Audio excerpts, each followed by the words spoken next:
Surat Katargam police અને Surat diamond association સંયુક્ત ઉપક્રમે થેલેસેમિયાગ્રસ્ત બાળકોના લાભાર્થે મહા રક્તદાન કેમ્પનું આયોજન કરવામાં આવ્યું છે, જેમાં ડાયમંડના રત્ન કલાકારો મોટી સંખ્યામાં રક્તદાન કરવા આવી પહોંચ્યા હતા.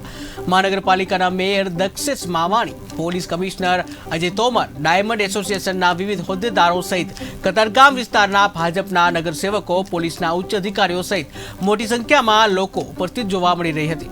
સુરત પોલીસ કમિશનર દ્વારા યુવા પેઢીને વ્યસનથી દૂર રાખવા માટે લાંબા સમયથી સે નો ટુ ડ્રગ્સ અભિયાન ચલાવવામાં આવી રહ્યું છે.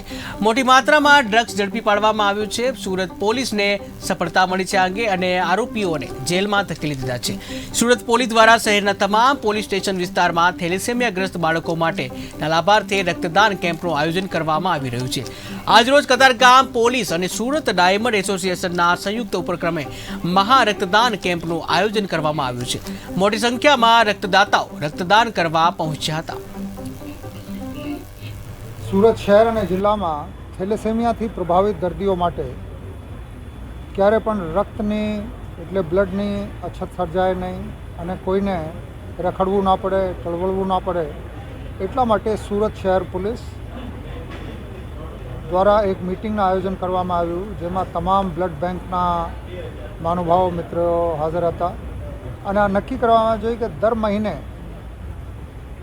જેટલા બ્લડની જરૂર હોય થેલેસેમિયાના દર્દીઓને આ તમામ પોલીસ દ્વારા આયોજિત બ્લડ ડોનેશન કેમ્પમાં એકત્ર કરવામાં આવશે અને એકત્ર કરીને તમામ બ્લડ બેંક્સમાં આપી દેવામાં આવશે, જેથી કોઈ પણ થેલેસેમિયાના દર્દીને રક્ત બાબતની તકલીફ ના પડે. એપ્રિલ મહિનામાં શરૂ કરવામાં આવ્યું આ એક અભિયાન જે અત્યાર સુધી દર મહિને નિરંતર ચાલુ રહ્યું છે અને આજે સુરત શહેર પોલીસના ઝોન 3 એટલે કતારગામ, સિંગણપુર, ચોક, લાલગેટ, મૈદરપુરા આ વિસ્તારના નાગરિકો અને પોલીસના અધિકારીઓ કર્મચારીઓ દ્વારા આજે પણ બ્લડ ડોનેશન કરવામાં આવી રહ્યું છે. આજે પણ 1000થી વધારે બ્લડ ડોનેશન થશે અને એવી રીતે એપ્રિલથી માંડીને આજ દિવસ સુધી 10,000થી વધારે યુનિટ બ્લડ એકત્ર થઈ ગયું છે અને જેને જરૂર હોય એને પહોંચાડવામાં આવે છે. શહેરના કતારગામ પોલીસ તેમજ સુરત ડાયમંડ એસોસિએશનના સંયુક્ત ઉપક્રમે થેલેસેમિયાગ્રસ્ત બાળકોના લાભાર્થે મેગા રક્તદાન કેમ્પનું આયોજન કરવામાં આવ્યું છે. કતારગામ કોમ્યુનિટી હોલ ખાતે અત્યારે રક્તદાતાઓ રક્ત આપવા પહોંચી રહ્યા છે. આપ જોઈ રહ્યા છો મોટી સંખ્યામાં રત્ન કલાકારો રક્ત આપવા પહોંચી રહ્યા છે, ત્યારે તેમની પ્રતિક્રિયા લઈએ છીએ. આપનું નામ? મારું નામ બ્રિજેશ ધર્મેશભાઈ સોનાવાલા.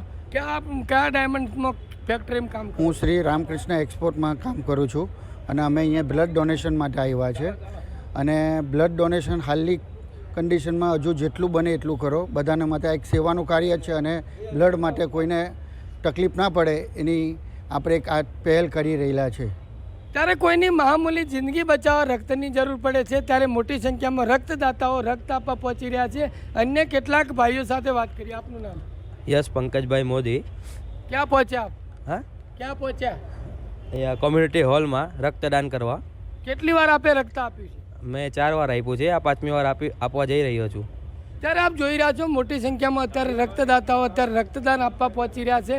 ખાસ કરીને શહેરના પ્રથમ નાગરિક એવા મેયર દક્ષેશભાઈ માવાણી પહોંચ્યા છે. ખાસ કરીને કાર્યક્રમમાં ઉપસ્થિત રહ્યા છે. થોડીક વારમાં પોલીસ કમિશનર અજય તોમર તેમજ ગૃહ રાજ્યમંત્રી હર્ષ સંઘવી પણ ઉપસ્થિત રહ્યા છે. ત્યારે દક્ષેશ માવાણી મેયર સાહેબની પ્રતિક્રિયા. જી. સુરત શહેર police, Katargam police, Surat diamond association મહા રક્તદાન કેમ્પનું આયોજન કરે છે. અવારનવાર સુરત પોલીસ આ રીતે આયોજન કરે છે થેલેસેમિયાના બાળકો માટે. ખૂબ અભિનંદનને પાત્ર છે સુરત પોલીસ. ખાસ કરીને સુરત પોલીસ કમિશનરનું છેલ્લા કેટલાય સમયથી અભિયાન ચાલી રહ્યું છે ડ્રગ સામે. ખાસ કરીને યુવા પેઢીને વ્યસનથી દૂર રાખવા માટે સુરત પોલીસ કમિશનર અજય તોમર દ્વારા ખાસ કરીને અભિયાન જે ચલાવી રહ્યા છે તે અંતર્ગત સુરત શહેરમાં ઠેક ઠેકાણેથી ડ્રગ પકડાઈ રહ્યું છે. ત્યારે સુરત પોલીસની આજે એક ઉમદા કામગીરી સામે આવી રહી છે. કતારગામ પોલીસ અને ડાયમંડ એસોસિએશનના સંયુક્ત ઉપક્રમે આજે મેગા જે રક્તદાન કેમ્પનું આયોજન કરવામાં આવી રહ્યું છે. ખાસ કરીને થેલેસેમિયાગ્રસ્ત બાળકોના લાભાર્થે આ મેગા રક્તદાન કેમ્પનું આયોજન કરવામાં આવ્યું છે. પોલીસના ઉચ્ચ અધિકારીઓ સહિત અત્યારે કતારગામ પોલીસ સ્ટેશનનો સ્ટાફ આપને જોવા મળી રહ્યો છે. ખાસ કરીને મેયર દક્ષેશ માવાણી પણ પહોંચ્યા છે. સીધા આપને દ્રશ્યો બતાવી રહ્યો છું. કતારગામ કોમ્યુનિટી હોલ ખાતે અત્યારે મેગા જે રક્તદાન કેમ્પની શરૂઆત થઈ ચૂકી છે. મોટી સંખ્યામાં ડાયમંડના રત્ન કલાકારો અત્યારે પોતાનું રક્ત આપવા પહોંચી રહ્યા છે. સીધા આપ દ્રશ્યો જોઈ રહ્યા છો. મોટી સંખ્યામાં રક્તદાતાઓની હાજરી જોવા મળી રહી છે. ખાસ કરીને કોમ્યુનિટી હોલ કતારગામ ખાતે થેલેસેમિયાગ્રસ્ત બાળકોના લાભાર્થે આ મહા રક્તદાન કેમ્પનું આયોજન કરવામાં આવ્યું છે. થોડીક વારમાં સુરત પોલીસ કમિશનર અજય તોમર અને ગૃહ રાજ્યમંત્રી હર્ષ સંઘવી સહિત પોલીસના ઉચ્ચ અધિકારીઓ ખાસ કરીને ઉપસ્થિત રહેશે. સાથે સાથે ડાયમંડ એસોસિએશનના ખાસ કરીને તમામ હોદ્દેદારો અને મોટી સંખ્યામાં રત્ન કલાકારોની હાજરી જોવા મળશે. આપ દ્રશ્યો જોઈ રહ્યા છો. લોકો ખાસ કરીને કોઈની મામૂલી જિંદગી બચાવવા માટે એક ઉમદા કાર્ય રક્ત આપવાનું કરી રહ્યા છે. ત્યારે ક્યાંક ને ક્યાંક અત્યારે મોટી સંખ્યામાં ડાયમંડના જે વર્કરો છે તેઓ અત્યારે રક્ત આપવા પહોંચી રહ્યા છે. ખાસ કરીને રક્તદાન એક મોટું મહાદાન છે. લોક સમર્પણ રક્તદાન કેન્દ્રના આ સંયુક્ત જે તમામ ટીમ અત્યારે જોવા મળી રહી છે અને મોટી સંખ્યામાં રત્ન કલાકારો અત્યારે રક્તદાન કરવા પહોંચ્યા છે. કેમેરામેન આરિફ સાથે બલદેવ દેસાઈ, KTV ન્યૂઝ ગુજરાતી, સુરત.